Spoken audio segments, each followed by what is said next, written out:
पण निवडणूक अत्यंत रंजक आहे उपराष्ट्रपती पदाची.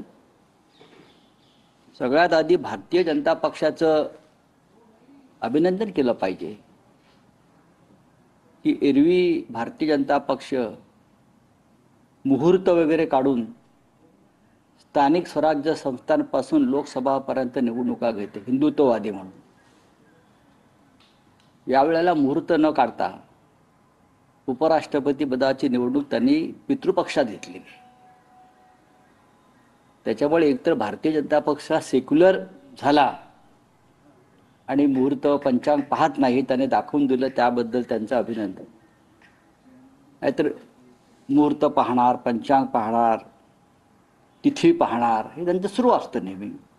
यावेळेला 10 वर्षामध्ये प्रथमच भारतीय जनता पक्षानं स्वतःला सेक्युलर म्हणून घोषित केल्यासारखं वाटतंय आणि पितृपक्षाच्या पहिल्या 2 दिवसातच उपराष्ट्रपती पदाची निवडणूक होणार आहे.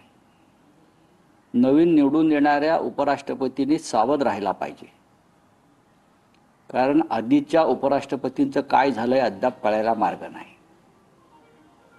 जोपर्यंत त्यांचं सार्वजनिक दर्शन होत नाही जगदीप धनखड यांचं, तोपर्यंत ते गायब आहेत, त्यांच्याविषयी शंका कायम राहतील.